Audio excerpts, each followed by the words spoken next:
மோந்தா புயல் எதிரொலியாக சென்னை மாநகர் மற்றும் புறநகர் பகுதிகளில் நேற்று காலை முதலே தொடர்ந்து மிதமான மழை பெய்தது.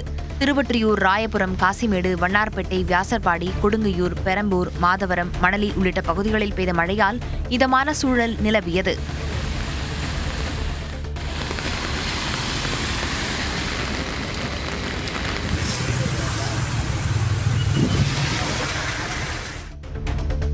மோந்தா புயலால் தமிழ்நாட்டிற்கு பெரிய பாதிப்பு இருக்காது, ஆனால் மழை இருக்கும் என்று வானிலை ஆய்வு மைய தென்மண்டல தலைவர் அமுதா தெரிவித்துள்ளார். நியூஸ் 18 தமிழ்நாடு தொலைக்காட்சிக்கு அவர் அளித்த பிரத்யேக பேட்டியில், இன்று மாலை ஆந்திராவில் புயல் கரையை கடக்கவிருக்கும் சூழலில் சென்னையில் தரைக்காற்று சற்று பலமாக வீசும் என்று கூறினார். மழை கூட தரைக்காற்று 30 to 40 கிலோமீட்டர் மணிக்கு 30 to 40 கிலோமீட்டர் வேகத்தில் வீசுவதற்கான வாய்ப்பு இருக்குன்னு கணிச்சிருக்கோம்.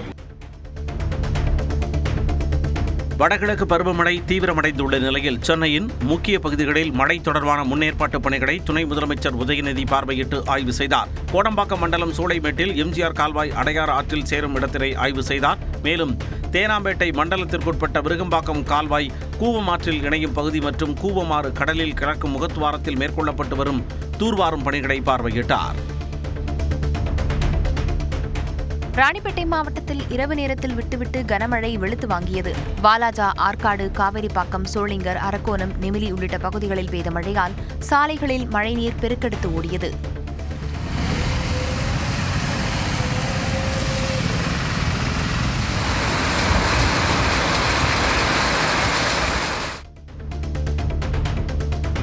மோந்தா புயல் எதிரொலியாக இன்று திருவள்ளூர் மாவட்டத்திற்கு மிக கனமழைக்கான ஆரஞ்ச் அலர்ட் விடுத்து சென்னை வானிலை ஆய்வு மையம் எச்சரிக்கை விடுத்துள்ளது.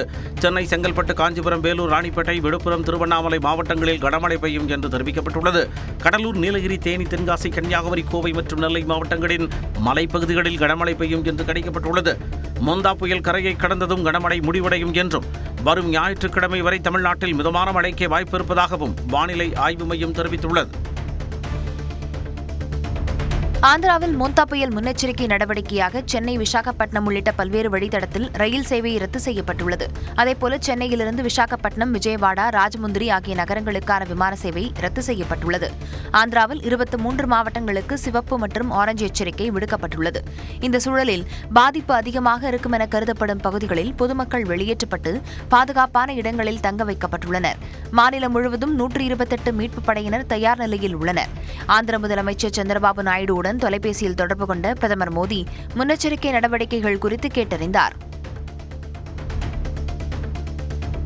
தமிழ்நாடு உள்ளிட்ட 12 மாநிலங்களில் வரும் 4ஆம் தேதி முதல் வாக்காளர் பட்டியல் சிறப்பு தீவிர திருத்தப் பணிகள் மேற்கொள்ளப்பட உள்ளதாக தலைமை தேர்தல் ஆணையர் ஞானேஷ்குமார் அறிவித்துள்ளார். டெல்லியில் செய்தியாளர்களை சந்தித்த அவர் இது தொடர்பான பல்வேறு தகவல்களை பகிர்ந்து கொண்டார். அதன்படி தமிழ்நாடு, கேரளா, உத்தரப்பிரதேசம், குஜராத், ராஜஸ்தான் உள்ளிட்ட 12 மாநிலங்களில் வாக்காளர் பட்டியல் சிறப்பு தீவிர திருத்தப் பணிகள் மேற்கொள்ளப்பட உள்ளன. பீகாரில் ஏற்கனவே நடந்து முடிந்த நிலையில் 2ஆம் கட்டமாக இந்த மாநிலங்களில் பணிகள் நடைபெற உள்ளன.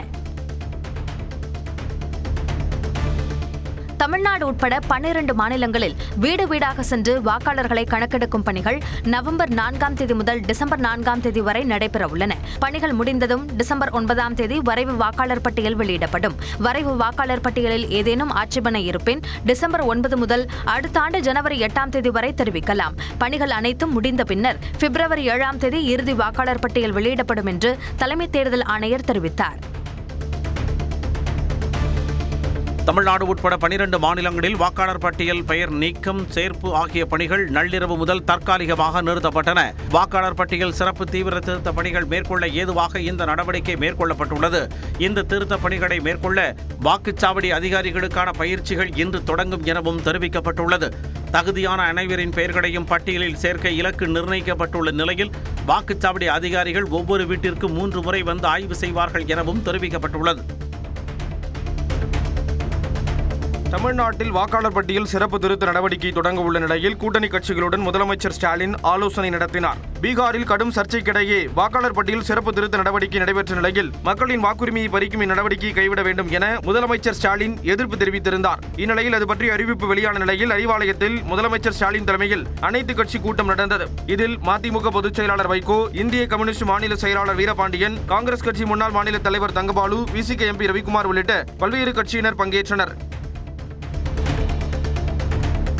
இந்திய தேர்தல் ஆணையம் அறிவித்துள்ள வாக்காளர் பட்டியல் சிறப்பு தீவிர திருத்தத்தை அதிமுக முழு மனதுடன் வரவேற்பதாக அக்கட்சி அமைப்பு செயலாளரும் முன்னாள் அமைச்சருமான ஜெயக்குமார் தெரிவித்துள்ளார்.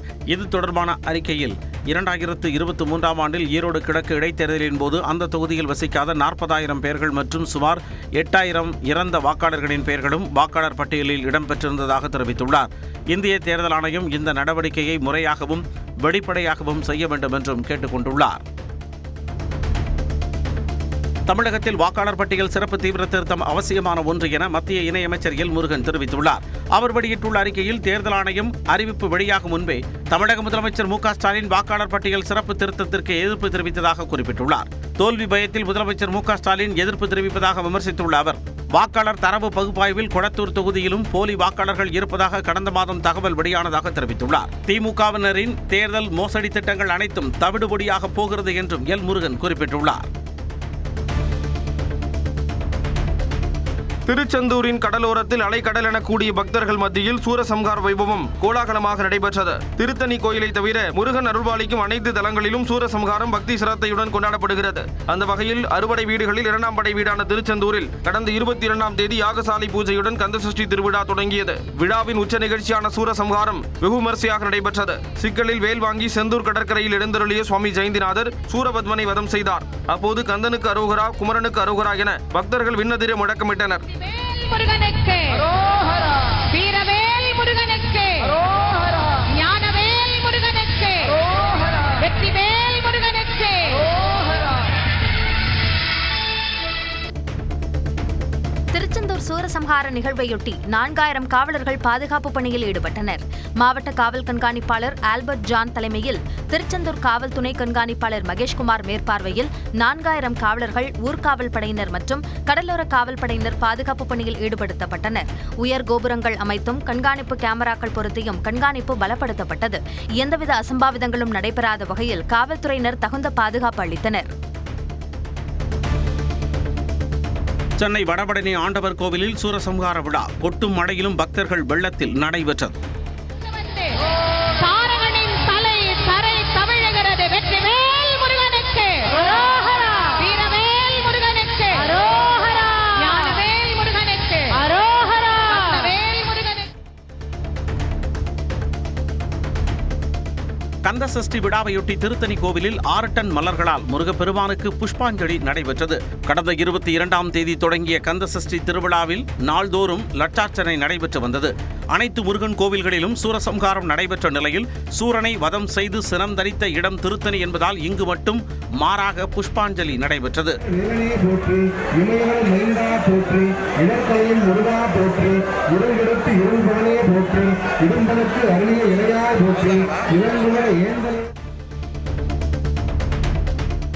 பொள்ளாச்சியில் சுப்பிரமணிய சுவாமி கோவில் 4 முனை வீதிகளில் சூரனை சுப்பிரமணிய சுவாமி வதம் செய்த நிகழ்வை பக்தர்கள் கண்டு தரிசித்தனர்.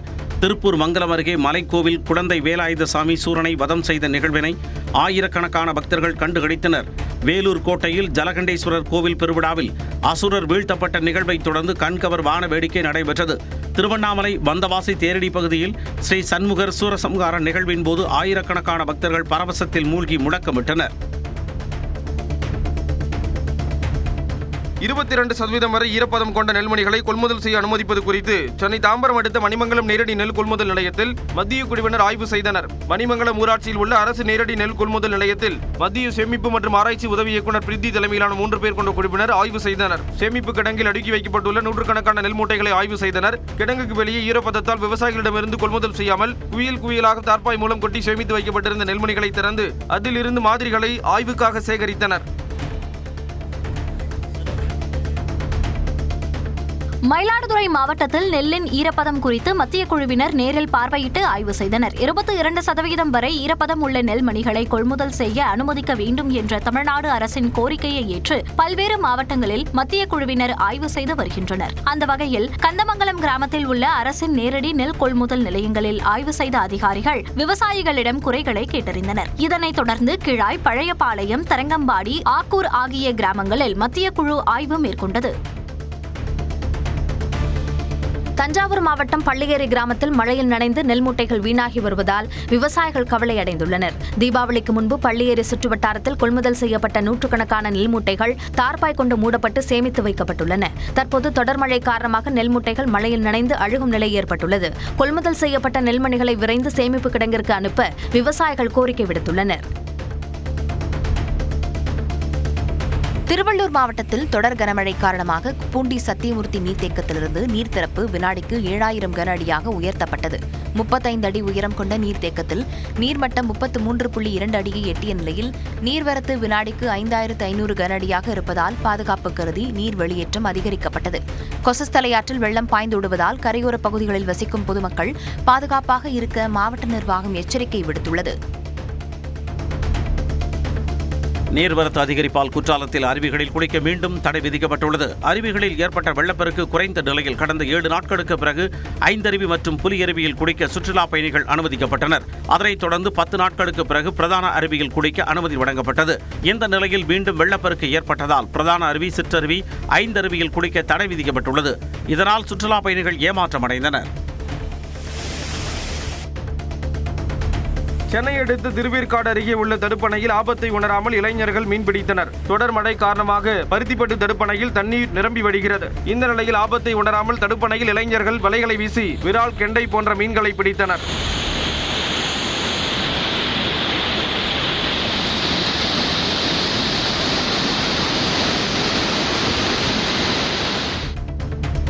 வேலூர் மாவட்டம் திருவலம் அருகே கால்வாயில் இருந்து வெளியேறிய தண்ணீரை தடுக்க மணல் மூட்டைகளை அடுக்கி வைத்தபோது பாலத்திற்குள் மூழ்கி ஒருவர் உயிரிழந்தார். பாலாறு மற்றும் பொன்னை ஆற்றில் இருந்து கால்வாய் வழியாக வெளியேறும் தண்ணீர் கெம்பராஜபுரம் விவசாய நிலத்தில் புகுந்து பயிர்களை சேதப்படுத்தியது. இதனை தடுக்கும் வகையில் மணல் மூட்டைகளை அடுக்கி வைக்கும் பணியில் கிராம மக்கள் ஈடுபட்டனர். அப்போது திருவலம் பாலத்தின் அடியில் செல்லும் தண்ணீரில் மூழ்கி ஜெயக்குமார் என்பவர் உயிரிழந்தார். 6 மணி நேர போராட்டத்திற்கு பிறகு அவரது உடல் மீட்கப்பட்டது. திருவண்ணாமலை மாவட்டம் ஆரணி அருகே கண்ணமங்கலம் ஏரி முழு கொள்ளளவை எட்டிய நிலையில் உபரி நீரில் துள்ளி குதித்து ஓடும் மீன்களை அப்பகுதி மக்கள் ஆர்வமாக பிடித்துச் சென்றனர்.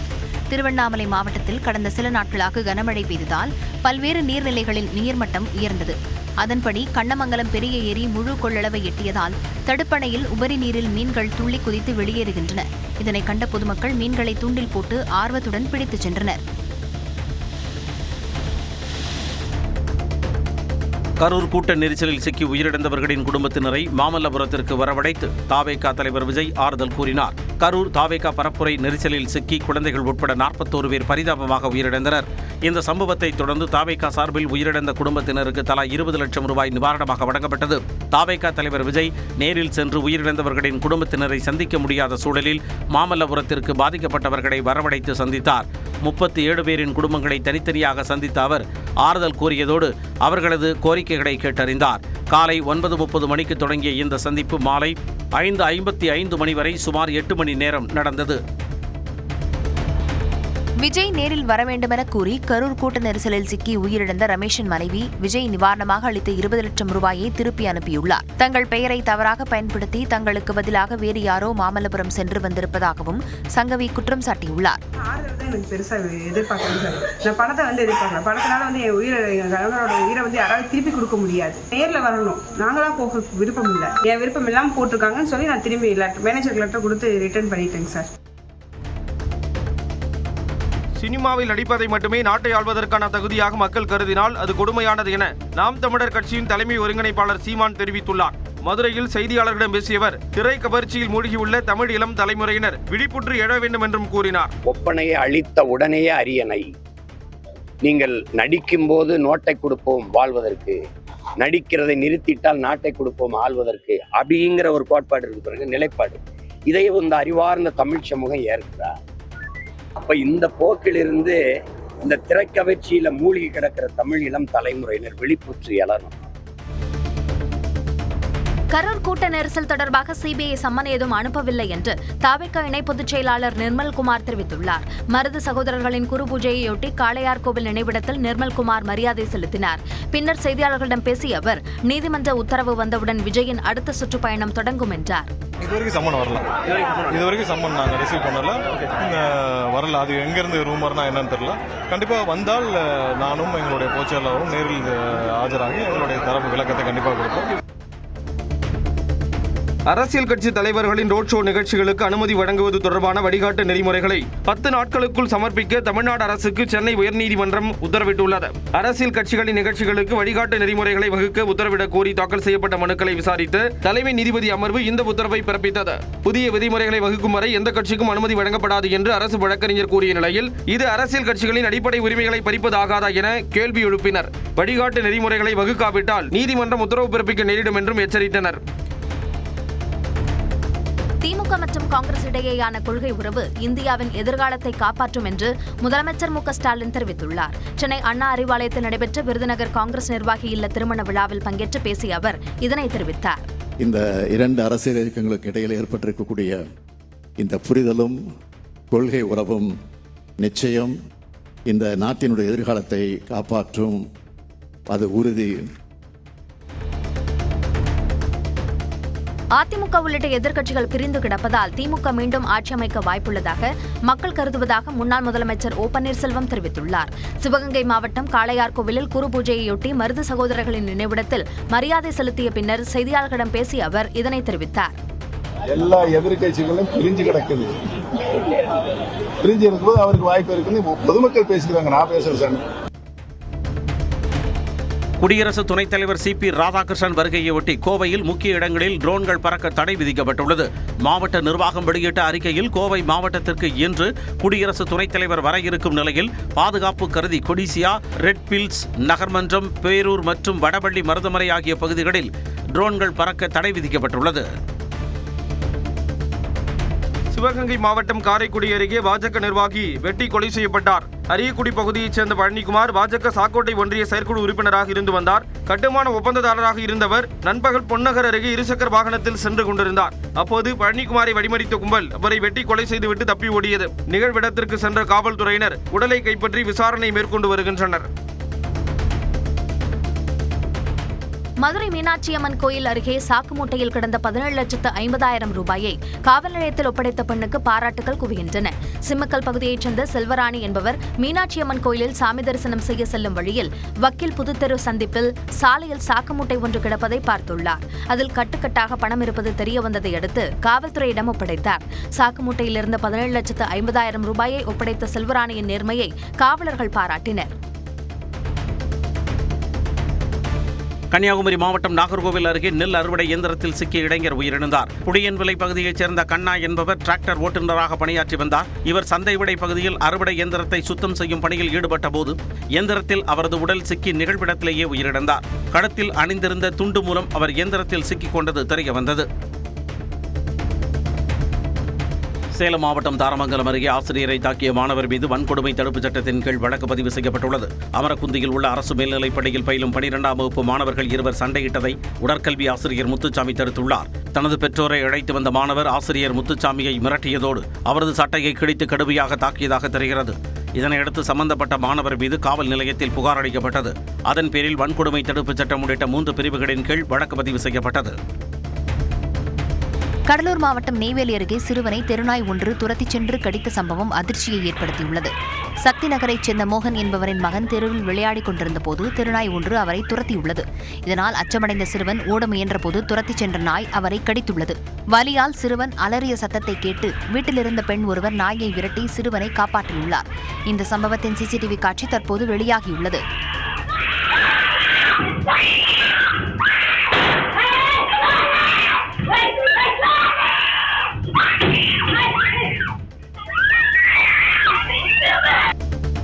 கோவை அருகே உக்கடத்தில் வீட்டு வாசலில் வைக்கப்பட்டிருந்த சிலிண்டரை இருசக்கர வாகனத்தில் சென்ற இளைஞர்கள் திருடிச் செல்லும் காட்சி வெளியாகியுள்ளது. ரோஸ் கார்டன் பகுதியில் சிலிண்டர் டெலிவரி செய்யும் ஊழியர் அங்குள்ள வீட்டு வாசலின் முன்பு 2 சிலிண்டர்களை வைத்து சென்றார். இதனை நோட்டமிட்ட இளைஞர்கள் இருசக்கர வாகனத்தில் சென்று அவற்றில் ஒன்றை திருடிவிட்டு சிட்டாக பறந்தனர். இது தொடர்பான சிசிடிவி காட்சிகளை கைப்பற்றி காவல்துறையினர் விசாரணை நடத்தி வருகின்றனர்.